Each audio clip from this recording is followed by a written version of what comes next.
Hello everyone. तो कैसे हैं आप सब? उम्मीद आपसे बहुत अच्छे होंगे। तो स्वागत है हमारे यूट्यूब चैनल पर। तो जैसा कि आप जानते हैं कि हमारा जो है 6 का इतिहास हमने कंप्लीट कर लिया है।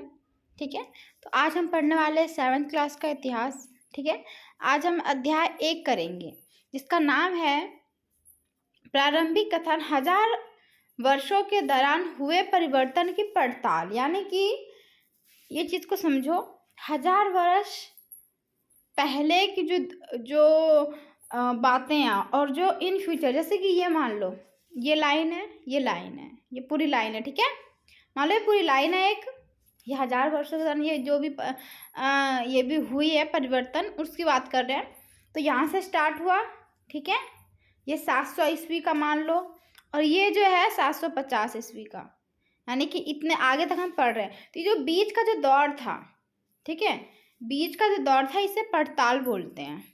ठीक है, तो इन दोनों के बीच की हम कहानी पढ़ेंगे। इनके बीच कैसे कैसे परिवर्तन हुए, क्या क्या चीज़ें आई, क्या क्या चीज़ें बदली, क्या क्या चीज़ें हमें, हर चीज़ जो है इसमें हम जानेंगे कैसे कैसे परिवर्तन आया धीरे धीरे। 700 से स्टार्ट से लेकर के स्टार्टिंग का नहीं, स्टार्टिंग तो हमने पढ़ा कि कैसे कैसे इंसानों के मानव की खोज हुई, कैसे उन्होंने आग जलाना, आग का आविष्कार किया, रहने का क्या, खाने पीने का किया, हर चीज़ हमने पढ़ लिया।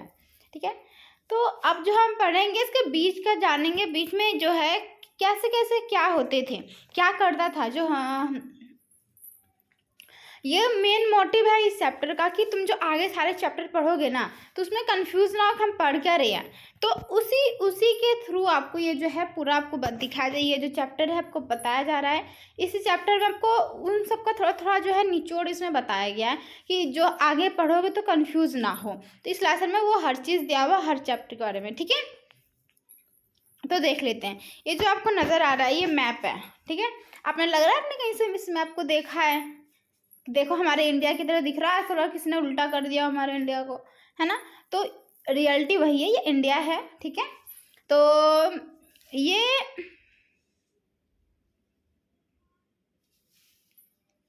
ये जो है, ये देखो यहाँ पे आपका मानचित्र एक, ये मानचित्र हमारा एक है ये, तो फर्स्ट है। ठीक है,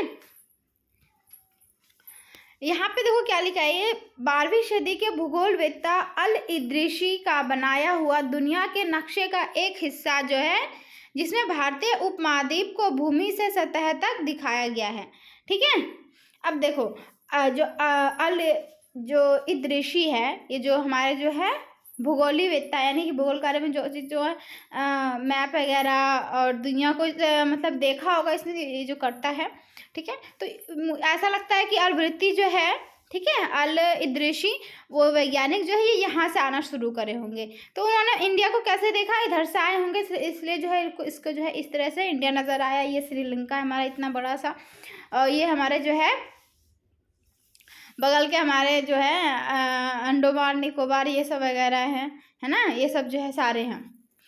तो उन ऐसा लग रहा है कि वो इधर से आना शुरू करे होंगे, तो भारत को उन्होंने इस तरह से देखा। ठीक है, लेकिन कई वर्षों के बाद, 2 मैप है हमारा, अब इसे देखो, कई वर्षों के बाद फिर जो है इस तरह से आया, तो इस तरह से बनाया। ये 18वीं सदी के आरंभ में जो है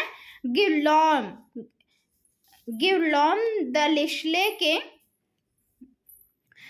एक जो है एटलस नूबो के अनुसार ये उपमहाद्वीप का जो है नक्शा बनाया। ठीक है, तो ये जो है ये सीधा बनाया गया, तो इस तरह का कुछ हमारा भारत जो है दिखता है। ठीक है, तो वो भी सही है, लेकिन उन्होंने इस तरह से देखा तो इसलिए उन्होंने इस तरह से बना दिया, उल्टा बन गया ये। ठीक है, उल्टा है ये, उल्टे तरह से देखा तो इस तरह से दिखा उन्होंने, तो इस तरह से उन्होंने बनाया। 12वीं सदी के ये जो है अल इद्रिशी ने बनाया ये मैप।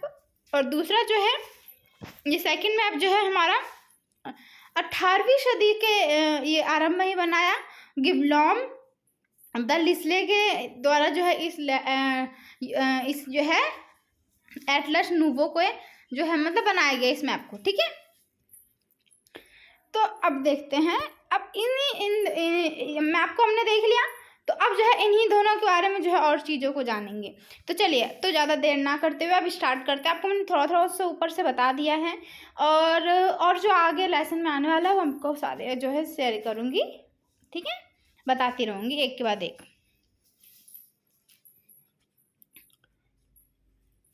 देखो मानचित्रकार का मतलब क्या होता है, जो व्यक्ति मानचित्र यानी नक्शे बनाता है, ठीक है। ये इस चीज को भूलना मत। ये आपको देखो मानचित्र चित्रकार दे रखा है, तो इस चीज को कंफ्यूज मत होना, जो चित्र बनाता है उसको ही बोला गया है, ठीक है, जो नक्शे वगैरह बनाते हैं। चलिए स्टार्ट करते हैं आज का चैप्टर। तो मानचित्र 1 और 2 पर नजर डालिए। मानचित्र 1, अरब भूगोलवेत्ता अल इदरीसी ने 1154 में बनाया था, ठीक है, 1154 में बनाया था। यहाँ जो नक्शा दिया गया है वह उसके द्वारा बनाए हुए दुनिया के बड़े मानचित्र का एक हिस्सा है। ये जो है एक बड़े मानचित्र का हिस्सा है और भारतीय उपमहाद्वीप को दर्शाता है। किसको दर्शाता है? भारत के उपमहाद्वीप, भारत के जितने भी उपमहाद्वीप हैं उनको दर्शाता है। और मानचित्र 2 जो एक फ्रांसीसी मानचित्रकार ने 1720 में बनाया था। जो अब मैंने आपको सेकंड मैप जो दिखाया है जो सीधा बना हुआ है वो कब बनाया है? 1720 में, ठीक है। और किसने? एक फ्रांसीसी यानी फ्रांस का रहने वाला था। किसने? मानचित्रकार ने बनाया, वो नक्शे बनाने वाले ने बनाया, ठीक है। दोनों नक्शे एक ही इलाके के हैं, एक ही इलाके का है ये, है ना। इंडिया का पूरा मैप उपमहाद्वीप का बना हुआ है, मगर उनमें जो है काफी अंतर है। उसमें देखोगे तो बहुत अंतर है। ऊपर देखोगे, ऊपर के साइड हो गया श्रीलंका, ऊपर हो गया, लेकिन हमारा श्रीलंका कहाँ है? नीचे है, ठीक है। अल इदरीसी के नक्शे में दक्षिण भारत उस जगह है, ठीक है। अल इदरीसी दक्षिण भारत उस जगह पर है जहाँ हम आज उत्तर भारत ढूंढेंगे, ठीक है। यानी कि उल्टा हो गया है। तो ऊपर का जो हमारा दक्षिण में भाग है ना, इस चीज को समझो। देखो कंफ्यूज नहीं होना है, बिल्कुल भी कंफ्यूज नहीं होना है। यहाँ से समझो पहले ये क्या कह रहा है। देखो दक्षिण भारत उस जगह है जहां हम आज उत्तर भारत ढूंढेंगे, यानी कि ये उल्टा मैप है हमारा, ठीक है। देख लो हमारा ये चीज जो है हमारा जो रियल मैप है हमारा इस तरह से है ना, इस तरह से कुछ बना है ना, इस तरह से कुछ बना हुआ है, ठीक है। तो श्रीलंका हमारा इधर है, मतलब और नीचे है, ये जो आ रहा है हमारा, इसलिए मैं बना नहीं पाई। तो यहाँ है, और हमारे अंडमान निकोबार जो है और भी है, इसमें द्वीप समूह वगैरह है। तो यहाँ पे देखो हमारा ये उत्तर भारत है, हम इसको उत्तर भारत बोलते हैं, ये दक्षिण भारत बोलते हैं। लेकिन यहाँ पे जो अल इदरीसी ने बनाया है ये जो है हमारा उत्तर भारत बन गया है ना। दक्षिण का ऊपर का उत्तर भारत बन गया है और नीचे का जो उत्तर भारत है वो दक्षिण भारत बन गया है इसका, है ना। तो ये बस फ़र्क हुआ, ये फ़र्क हुआ है। ये जो है एक देखा गया, अगर कभी मैप में आ जाए डिफरेंट करने का एक मानचित्र और 2 मानचित्र में, तो इस तरह से कुछ बताओगे आप, ठीक है। डिफरेंट बहुत ज़्यादा है, क्योंकि जो हम उत्तर में देखते हैं वो दक्षिण में है, तो जो दक्षिण में होना चाहिए वो उत्तर में है, ठीक है। चलिए आगे बढ़ते हैं। तो और श्रीलंका का द्वीप ऊपर की तरफ है ना, हमने ऊपर की तरफ देखा। इसमें अल इदरीसी ने जो बनाया है, जगहों के नाम जो है अरबी में दिए गए हैं और उनमें कुछ जाने पहचाने नाम भी हैं, जैसे कि उत्तर प्रदेश अरबी में, उसमें देखो अरबी में इसमें नाम, ये देखो यहाँ पे लिखा हुआ है, सारे उर्दू लिखा हुआ है ना, अरबी में लिखा हुआ है, देखो। तो ये जो है कुछ जाने पहचाने लग रहे, जैसे उत्तर प्रदेश है, और जो भी है थोड़ा बहुत जो है दिख रहे हैं, जो साफ साफ उनको जो है पढ़ पाए, कुछ कुछ समझ में आया, ठीक है। तो बोल रहे कुछ जैसे उत्तर प्रदेश है, और ये हमारा सेकंड मैप है। उत्तर प्रदेश का कन्नौज दिख रहा है। उत्तर प्रदेश का जो कन्नौज है वो इलाका जो है इसमें देखा गया है। और मानचित्र 2 पहले मानचित्र के बनने के लगभग 600 वर्ष बाद बनाया गया, यानी कि जो पहला मानचित्र बना है हमने जो पढ़ा उसका जो है 600 वर्ष बाद, 600 वर्ष साल के बाद जो है ये वाला मानचित्र बना, सेकंड मानचित्र। मतलब ये वाला जो है ये वाला जो है, ठीक है। ये जो आपको मानचित्र इंडिया का नजर आ रहा है ये वाला बना 600 साल के बाद, इस मानचित्र के बनने के बाद, ठीक है। कंफ्यूज नहीं होना है, चीज़ों को अच्छे से समझना है, क्योंकि आप बहुत ही थोड़ा सा जो आपको ध्यान से समझना पड़ेगा। ये सब लेसन जो है, ये बुक ऐसे ही है, हम इसके बीच का ही दौरान पढ़ेंगे, बीच की ही दौरे से पूरी बुक में पढ़ने वाले हैं, ठीक है। तो इसमें कंफ्यूज नहीं होना है, बीच में कैसे हुआ क्या हुआ वो चीज़ को जानना बहुत बहुत जो है ज़रूरी है। चलिए तो आगे बढ़ते हैं। 600 वर्ष के बाद बना। इस कलावधि में उपमहाद्वीप के बारे में सूचनाएं काफ़ी बदल गई, यानी कि उपमहाद्वीप के बारे में जो है बहुत सारी सूचना बदल गई। ये नक्शा जो है हमें ज़्यादा जो है परिचित लगेगा। ये वाला नक्शा जो है, यानी कि जो हमारा सेकंड मैप है, इसके बारे में ज़्यादा हमें अच्छा लग रहा है। इसमें जो हर चीज़ दिख रहा है ना, उसमें जो है विशेषकर तटीय इलाकों के बारीकी ब्यौरे देखकर आश्चर्य होता है ना। मतलब आपको डिफरेंट अगर आ जाए ना तो इन्हीं में से लिखना है। देखो दोनों के मैप के बारे में इसमें अच्छे से बताया गया है कि ये जो है 600 साल के बाद बना सेकंड मैप। इस कालावधि में क्या हुआ, इसके बीच क्या हुआ, उपमहाद्वीप के बारे में सूचनाएं काफ़ी बदल गई, यानी कि बहुत सारी सूचना जो है बदल गई। और ये नक्शा जो है हमें ज़्यादा परिचित लगता है, यानी कि ज़्यादा अच्छे से हमसे पढ़ सकते हैं, अच्छे से जान सकते हैं उसके बारे में। जो दूसरा वाला मैप है उसके बारे में, तो ये जो है ये हमें ज़्यादा परिचित लगा। और उसमें जो है विशेषकर तटीय इलाकों के बारे में ब्यौरे देखकर आश्चर्य होता है। यानी तटीय इलाका जो है, यानी कि जो हमारा समुद्र के किनारे होता है, तो वो ऊपर की साइड है हमारा, है ना, उल्टा है, तो जो है देख के आश्चर्य होता है। और यूरोप के नाविक तथा व्यापारी अपनी समुद्री यात्रा के लिए इस नक्शे का इस्तेमाल किया करते थे। ठीक है, इसका जो नाविक यानी कि जो नाव चलाते हैं उसको बोलते हैं, तथा व्यापारी जो व्यापार करते हैं, जो व्यापारी होते हैं वो भी तो समुद्र रास्ते यहाँ वहाँ जाते थे, अपनी समुद्र यात्रा के लिए इस नक्शे का इस्तेमाल करते थे। यानी कि अपने नक्शे का इसी मैप के द्वारा वो प्रयोग एक जगह से दूसरी जगह जाते थे। चलिए आगे बढ़ते हैं। अब यहाँ देख लेते हैं यहाँ पे क्या दिया हुआ है। ये जो है कुछ अच्छी बातें बता के जाता है, कई बार पूछ भी लिया जाता है, इसलिए मैं छोड़ना कुछ भी नहीं है। बहुत से छुटवा देते हैं, चलो ये चीज़ अच्छा नहीं, ये सही नहीं है, इसमें से आता भी नहीं है, चलो ये खुद ही पढ़ लेना, ये वो, तो मैं खुद ही पढ़ने के लिए आपको नहीं छोड़ूंगी, हम सब लेके चलते हैं, ठीक है। लेकिन अब भीतरी इलाकों पर नजर डालें, क्या इनमें भी उतने ही ब्यौरे हैं जितने समुद्री तट वाले हिस्से में हैं। गंगा के मार्ग को देखो, इसे किस तरह से दर्शाया गया है। इस मानचित्र में तटीय और भीतरी इलाकों के बीच ब्यौरे और बारीकी का जो अंतर है, आपके ख्याल में उसका कारण क्या है। यानी कि ये चीज़ बोला गया है मैप के बारे में ही कि जो इनमें भी उतने ही ब्यौरे हैं जितने समुद्री तट वाले हिस्से में हैं, यानी कि उतने ही ब्यौरे हैं जितने समुद्री वाले उसमें है, लेकिन गंगा का जो मार्ग है वो अलग है, उसे देखने के लिए बोला। तो इस किस तरह से दर्शाया गया है, मतलब एक तरह से हर चीज़ जो है उल्टा पुल्टा थोड़ा हो गया है, तो इसलिए जो है इसमें बातें हो रही है। चलिए आगे देखते हैं। यहाँ से हमने क्या पढ़ा था, इस्तेमाल क्या करते थे, वही मैप का इस्तेमाल करते थे। तो इतनी ही महत्वपूर्ण एक और बात यह है कि दूसरे युग तक मानचित्र अंकन का विज्ञान भी बहुत बदल गया था। यानी कि अंकन का विज्ञान, अंकन का मतलब होता है कि जैसे कि मानचित्र के बारे में अच्छे से जो हर चीज़ देखते हैं कि नहीं ये इतने दूरी पे है, इतना है, ये चीज़ ऐसा है, तो वो चीज़ होता है। मतलब मानचित्र के बारे में जो नॉलेज होती है थोड़ा बहुत, तो वो जो है थोड़ी बदल गई, विज्ञान भी जो है बदल गई।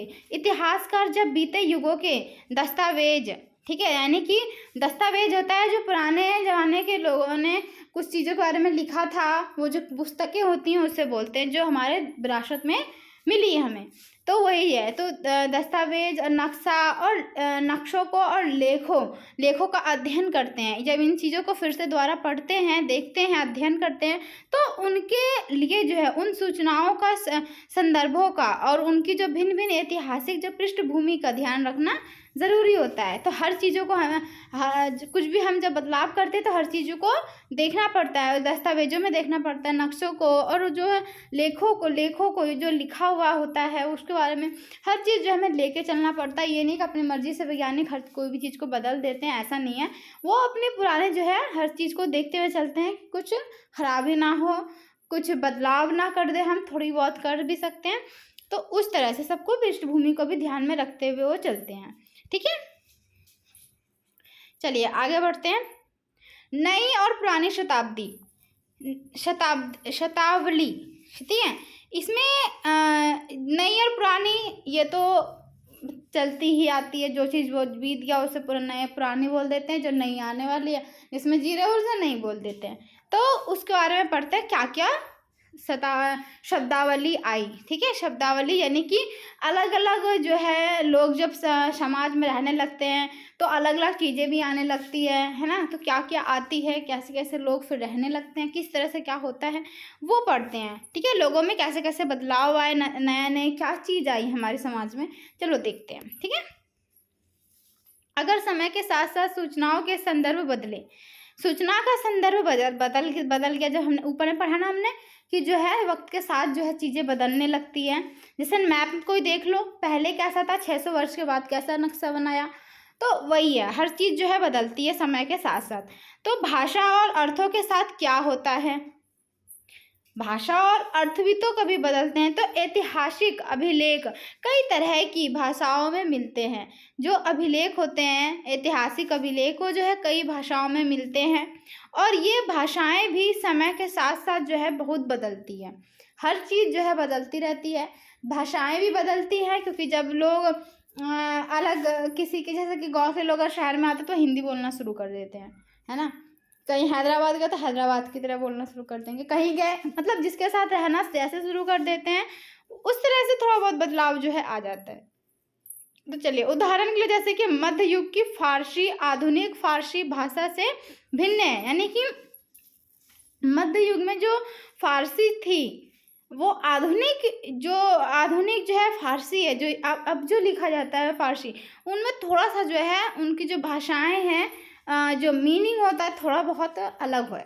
ठीक है, हर चीज़ में होता है। हिंदी के कई वर्ड ऐसे होते हैं जो पता नहीं चलता है, मतलब एक ही शब्द का अर्थ जो है बहुत सारे होते हैं। इसमें देखोगे कुछ और है, उस डिक्शनरी में देखोगे कुछ और है, तो और भी एक दो बढ़ के मिलेंगे, तो ऐसा है। ठीक है, तो जो है ऐसे ही फारसी का जो वर्ड है, जो पहले जो था मध्य युग में, तो उसी तरह से जब आधुनिक फारसी जो है वो भाषाएं जो है उससे थोड़ी सी भिन्न है, थोड़ी सी अलग है। यह भिन्नता सिर्फ व्याकरण और शब्द भंडार में ही नहीं आई, शब्द भंडार और व्याकरण में ही नहीं, समय के साथ साथ जो है शब्दों के अर्थ भी बदल जाते हैं। यानी कि शब्द जो है, मैंने जैसे आपको भी बताया, हर चीज़ बदल जाती है वक्त के साथ। धीरे धीरे जो है जब तकनीकें आती हैं, तरक्की होती जाती है, लोगों में दिमाग की जो विकसित अच्छे से होने लगती है हर चीज़ की, तो जो है हर चीज़ बदलती आई है, शुरू से ही बदलती आई है। ये कोई नई बात नहीं है, आज भी बदलती ही रह रही है और आगे भी बदलती ही रहेगी। ये जो है हमेशा बदलती ही रहती है, क्योंकि एक जो है ये दौर जो है ऐसा नहीं है कि रुक जाती है, हमेशा चलती रहती है। ठीक है, जैसे उदाहरण के लिए हिंदुस्तान शब्द ही लीजिए, हिंदुस्तान जो है, तो आज हम इसे जो है आधुनिक राष्ट्र राज्य, जैसे कि हम भारत बोलते हैं, ठीक है, भारत के अर्थ में लेते हैं, भारत का जो है अर्थ में लेते हैं, भारत है ये। 13वीं सदी में जब फारसी के इतिहासकार मिनहाज ए सिराज ने हिंदुस्तान शब्द का प्रयोग किया था, तो उसका आशय पंजाब, हरियाणा और गंगा यमुना के बीच में स्थित इलाकों से था। यानी कि इतने ही इलाकों को वो क्या बोलते थे, भारत। कौन कौन से, पंजाब, हरियाणा, गंगा यमुना के बीच जो जितने भी जो मतलब स्थित है इलाके, उनको ही सिर्फ भारत बोलते थे। लेकिन आज के समय में ऐसा नहीं है। आज के समय में क्या है, पूरा है हमारा भारत, पूरा जो है हमारा पूरा भारत है। उसमें बहुत है, कन्याकुमारी से ऊपर जम्मू कश्मीर से कन्याकुमारी तक, इधर से गुजरात से हमारा लेके पूरा उधर जो है इस साइड पश्चिम पूरब की तरफ का, पश्चिम से पूरब तक का हमारा पूरा भारत है। हम पूरा भारत के नाम से उसको जानते हैं। लेकिन पहला ऐसा नहीं था। आपने देखा कि इन्हीं को ही सिर्फ बोला गया है कि ये भारत था, इसे जानते थे किसके द्वारा, एक इतिहासकार था, ठीक है,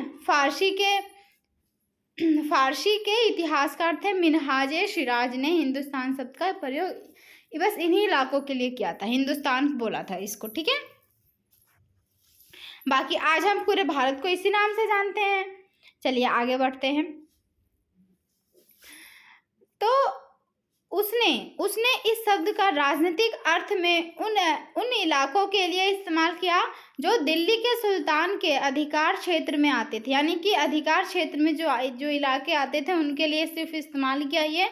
ठीक है, और सल्तनत के प्रसार के साथ साथ इस शब्द के अंतर्गत आने वाले क्षेत्र, इस शब्द के जो अंतर्गत आने वाले जितने भी क्षेत्र थे, क्षेत्र भी बढ़ते गए। यानी कि और भी जो है क्षेत्र फिर धीरे धीरे बढ़ते गए। लेकिन हिंदुस्तान शब्द में दक्षिण भारत का समावेश कभी नहीं हुआ, यानी कभी भी पूरे दक्षिण भारत को कभी भी नहीं कहा कि ये हमारा पूरा हिंदुस्तान है। तो इसके विपरीत 16वीं सदी के, यानी कि इसके विपरीत, इसका उल्टा देखा जाए तो 16वीं सदी में आरंभ में बाबर ने हिंदुस्तान शब्द का प्रयोग, हिंदुस्तान जो बाबर था उसने हिंदुस्तान शब्द का जो प्रयोग किया तो इस उपमहाद्वीप के भूगोल, पशु पक्षियों और यहाँ के निवासियों की संस्कृति का वर्णन करने के लिए किया था। अब देखो, जब बाबर आया उसने तो सिर्फ उतने से राज्य को ही उसने हिंदुस्तान बोला, लेकिन जब बाबर आया तो इसने क्या किया, वहाँ की हर चीज़ को जो बाबर ने हिंदुस्तान शब्द का प्रयोग किस लिए किया, उपमहाद्वीप के भूगोल को, पशु पक्षियों और यहाँ के निवासियों की संस्कृति जो थी वहाँ के निवासियों की, उन सबको वर्णन करने के लिए, उन सबको बताने के लिए, उसके बारे में अच्छे से डिफाइन करने के लिए हिंदुस्तान शब्द का इस्तेमाल किया। ये प्रयोग जो है 14वीं सदी के कवि अमीर खुसरो द्वारा प्रयुक्त शब्द हिंद के ही कुछ समान था। हिंद जो है इसके ही कुछ समान था हिंदुस्तान, ठीक है। इसी एक कवि था वो हिंद के ही कुछ मतलब समान था। ये 14वीं सदी के जो कवि थे अमीर खुसरो, ठीक है, याद रखना, अमीर खुसरो द्वारा जो है प्रयुक्त शब्द, यानी कि इसने ही पहला शब्द प्रयुक्त किया था, वो हिंद बोलता था, हिंद के ही कुछ समान था ये, ठीक है।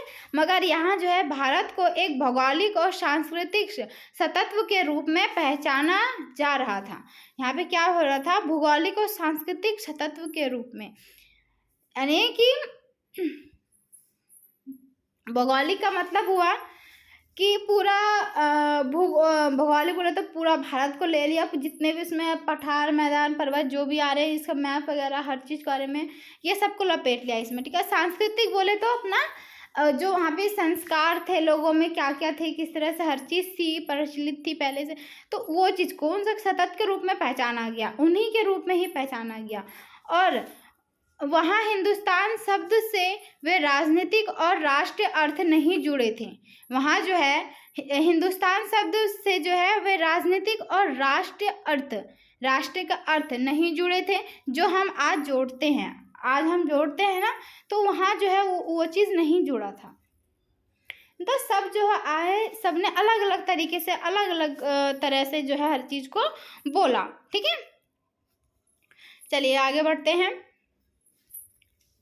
किसी भी शब्द का प्रयोग करने में इतिहासकारों को बहुत सावधान रहना चाहिए, ठीक है। इतिहासकार जो होते हैं कुछ भी बोल के निकल जाते हैं, हमने देखा कि पहले किसने क्या बोला, किसने फिर क्या बोला, तो यही चीज़ है कि जो इतिहासकार होते हैं उन्हें बहुत सावधानी से जो है शब्दों का प्रयोग करना चाहिए, क्योंकि अतीत में उन शब्दों के कुछ अलग ही अर्थ थे, अतीत में उन शब्दों का कुछ अलग ही अर्थ होते हैं। और जैसे उदाहरण के लिए से विदेशी पता विदेशी जैसा सीधा साधा शब्द ही ले लीजिए। देखो विदेशी आज हम किसको बोलते हैं, विदेशी। अगर आपसे पूछे विदेशी कौन होते हैं तो क्या बोलोगे, जो दूसरे शहर से, मतलब दूसरे महाद्वीप से आते हैं, जैसे अमेरिका का है, पाकिस्तान का है, ये हमारे लिए विदेशी है, ठीक है। लेकिन उस समय ऐसा नहीं था, अतीत में ऐसा नहीं था। क्या था उसमें ये था कि अगर जैसे कि ये मेरा गांव है, वो पड़ोसी में किसी और का गांव है पड़ोस में, तो वहाँ अगर दूसरे गांव से आते थे तो वो भी हमारे लिए एक विदेशी होता था। तो अतीत में ऐसा था, तो इसलिए जो है शब्दों को जो बहुत इस्तेमाल सोच समझ के करने के लिए बोला है इतिहासकारों को, इसी वजह से कि इसका अर्थ कुछ और ही होता है। तो हमारे लिए आज इसका अर्थ होता है ऐसा व्यक्ति जो भारतीय ना हो, यानी कि भारत का ना हो, है ना। मतलब हम पूरे भारत को छोड़ करके अपने जितने बाहर के आएंगे वो हमारे विदेशी हैं। लेकिन मध्य युग में मानो किसी गांव में, देखो इसमें बताया गया है, किसी गांव में आने वाला कोई भी अनजाना व्यक्ति, यानी कि किसी दूसरे गांव का ही अनजाना व्यक्ति आ गया जो उस समाज का, संस्कृति का अंग ना हो, यानी कि उस समाज में ना रहता हो, संस्कृति को नहीं जानता हो, उसकी संस्कृति का अंग ना हो, वो विदेशी कहलाता था। वो पूरा बताया गया है ना। तो यही चीज़ है बेटा कि वर्ड जो है, बस आपको यही चीज़ों को समझना है कि अतीत में क्या होता था और हमारे अभी आधुनिक में क्या होता है। तो ऐसे व्यक्ति को हिंदी में परदेसी और फारसी में अजनबी कहा जा सकता है, ठीक है। ऐसे व्यक्ति को क्या कहते हैं, परदेसी भी बोलते हैं, और फारसी में बोले तो अजनबी, उर्दू लैंग्वेज में अजनबी बोलते हैं। तो इसलिए किसी नगरवासी के लिए वनवासी यानी कि विदेशी होता था, किंतु एक ही गांव में रहने वाले दो किसान अलग अलग धार्मिक या जाति परंपराओं से जुड़े होने पर भी एक दूसरे के लिए विदेशी नहीं होते थे। यानी कि जो एक गांव में ही रहते थे लेकिन उसका अलग अलग धर्म होता था, जाति होता था, परंपरा से जुड़े होने पर भी एक दूसरे से क्या करते थे, एक दूसरे के लिए विदेशी नहीं होते थे। ठीक है, लेकिन क्योंकि वो एक ही गांव में रहता था इसलिए। लेकिन अगर हर चीज़ जुड़ा हो, धर्म हो, जाति हो, संस्कार, संस्कृति, हर चीज़ जुड़ी हो, लेकिन वो किसी पड़ोसी गांव से आया तो हमारे लिए विदेशी ही रहेगा, ऐसे था इतिहास में। ठीक है, चलिए तो फ्रेंड्स ये जो है हम नेक्स्ट वीडियो में लेकर आते हैं, क्योंकि ये काफ़ी लंबा है चैप्टर, इसको धीरे धीरे से अच्छे से समझना है। मैं नहीं चाहती आपको हड़बड़ी में सब कुछ लेके चलूँ। ठीक है, तो आप जो है इसका सेकंड पार्ट भी ज़रूर देखें अगर आपने फर्स्ट देख लिया है। ठीक है, फर्स्ट आप इसको जो है अच्छे से पूरे को देखें और अच्छे से समझें। और एक और चीज़, ये चीज़ आपको छोड़ना नहीं है। तो इसमें देखो क्या लिखा है, क्या आपको ऐसे कुछ और शब्द का ध्यान आता है जिसके अर्थ भिन्न भिन्न संदर्भों में बदल जाते हैं। जैसे कि आप अब विदेशी का अर्थ बताया, वही बोल रहे हैं, ऐसे जो है बदल जाते हैं। ठीक है, चलिए तो इतिहासकार और उनके स्रोत ये जो है हम नेक्स्ट पार्ट में पढ़ेंगे। अभी इतना ही बस। तो आप जो है अच्छे से समझें, अच्छे से देखें वीडियो को, ज़्यादा से ज़्यादा शेयर करें और मुझे भी कमेंट करके बताएं कि मैम अच्छा है। इसी तरह से आप आगे भी क्लासेस की चैप्टर को पढ़ाइए तो मैं आपको पढ़ाती हूँ। ठीक है, बाय द वे तो मैं स्टॉप कर दूँगी अगर आपको कोई भी रिस्पॉन्स नहीं आता है। ठीक है, तो आज के लिए इतना ही। मिलते हैं नेक्स्ट वीडियो में, नेक्स्ट क्लास में, नेक्स्ट पार्ट में। Okay, bye bye.